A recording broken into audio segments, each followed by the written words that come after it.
If you ask AI about some medical condition or some medical syndrome, AI wants to know the context around your question.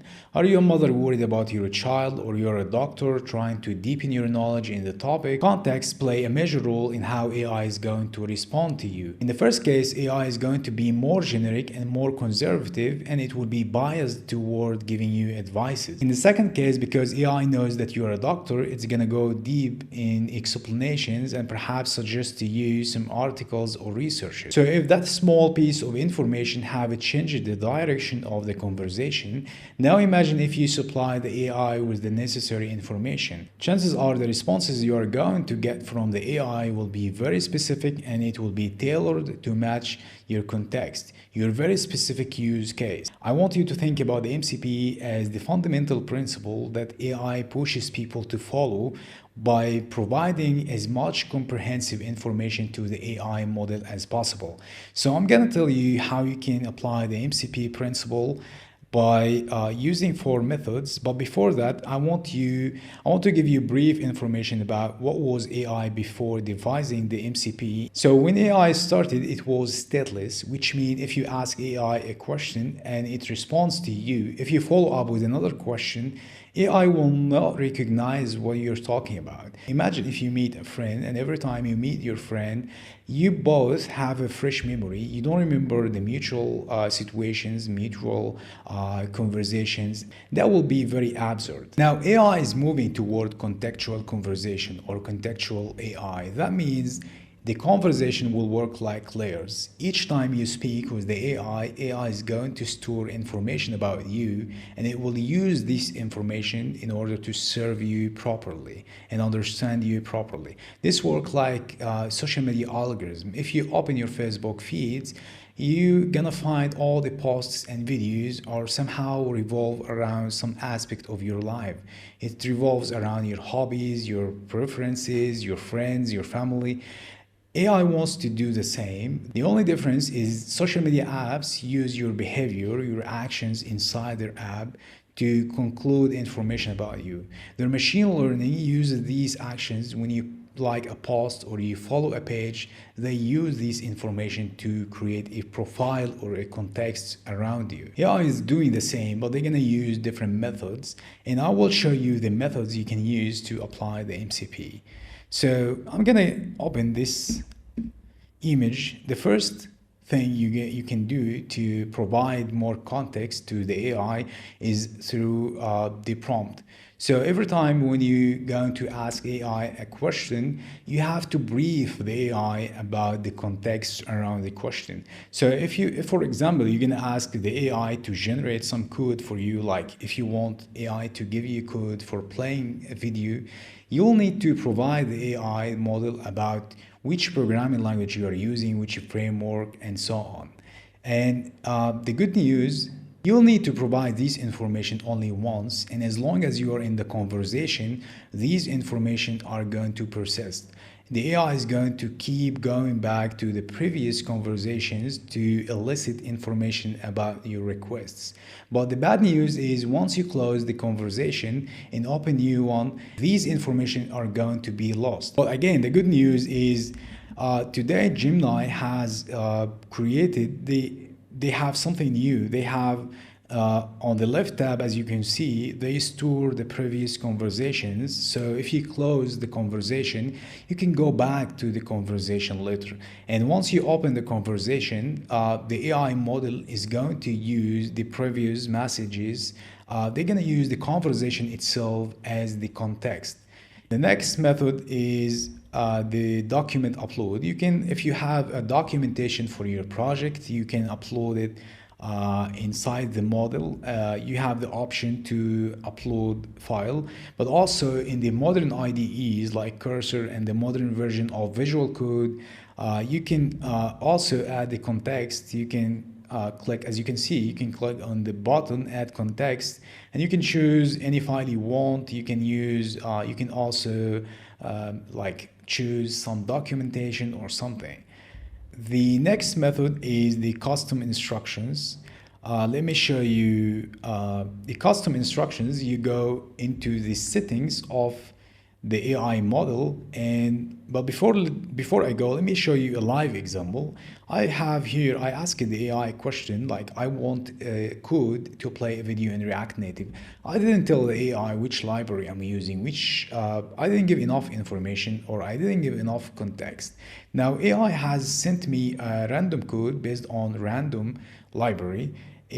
Now in this code it uses React Native Video, but I am using Expo AV in my project. It's another library that plays video, so the code doesn't fit my expectations, which is bad. So I will go to the settings, and I will go to the saved information, and let me show you show examples. It's not about providing pure information, but you can use that field to provide instructions for the AI. You can just say, I'm a software developer. Or you can say, as you can see in the examples, use a simple language to avoid jargon. I have used that feature to tell the AI that my React Native project uses Expo AV library to play videos. Now, as you can see in the subsequent question, now the model used the library I'm using, and it has notified me about that. It says, of course, I can provide with a complete native component for playing video using Expo AV. Now it doesn't use React Native Video. Now it uses Expo AV. So you can use that feature to provide generic information to the AI, because the problem is these information work for all conversations. You have to make sure that the information you're going to set in that field are going to be somehow generic. It's not specialized to specific conversation. Now, the last method is the MCP server. Now, there are so many hype and so many misconceptions about that method. Let me show you when and how you will need to set up your own MCP server. So, there are some companies that have a service or a product that is being used by users, and they want to deploy or implement the AI inside the software. So instead of taking the content from Google document, for example, as you can see, and go to the AI app or AI web in the browser and just tell them to summarize that part for me, I can use the AI, the power of the AI from within the software itself. So the MCP server is about moving from the concept of taking something and going to the AI to bringing AI to you. So in the near future, I'm sure that all of the services, the popular services and products that you know, will have the AI implemented inside of them. Now you can see the feature is implemented in all the Google products, also in the large companies like Notion and alike. So we talked about how MCP is beneficial on the basic level, but now on the more advanced level. Let me show you example. Now, let's say I want to rephrase this part, this text. I will highlight the whole text, and then I see the button refine, and now I can click on rephrase or elaborate, shorten, and I can even put a custom action that the AI is going to do for me. Now, do you think if I say, for example, rephrase this part for me, do you think that the Google document or Notion or whatever will just take the question and forward it to the AI server just like that? Of course not. They will have to attach the necessary information. They will have to attach this part. They will have to attach the paragraph that I'm trying to refine. And this is not the only job that MCP does. In some cases, for example, you have a sensitive information you don't want to expose to the AI servers. So the MCP is intelligent enough to know that this part is sensitive, and it will remove it from the request. So MCP is kind of like a catalyst or bridge between the user and the AI server.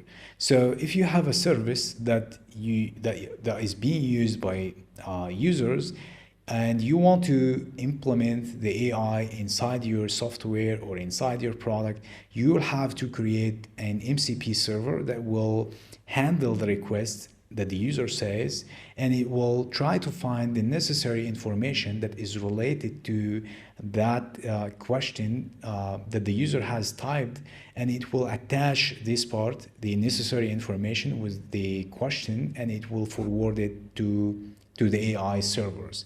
Now, let me go back to the Notion website.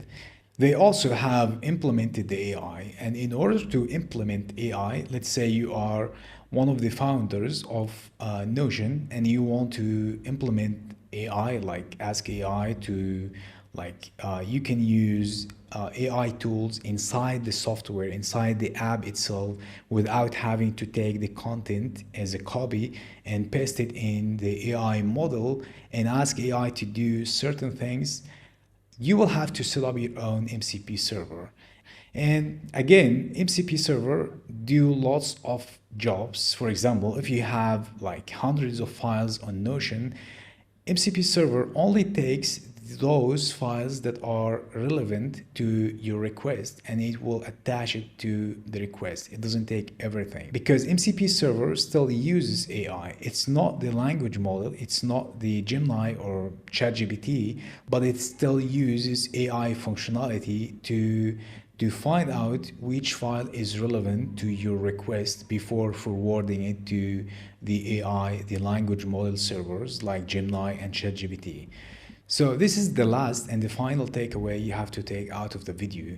MCP, the basic usage of the MCP on the individual level is to make AI give you a very specific and tailored responses, so you don't put any effort in modifying or trying to get the response or the code to fit what you already have. And on advanced level, it's about empowering softwares and products like Notion, Google Documents to implement the AI inside the product itself. So you don't have to go back to the AI to ask AI about something. You can utilize the power of the AI from within the software itself.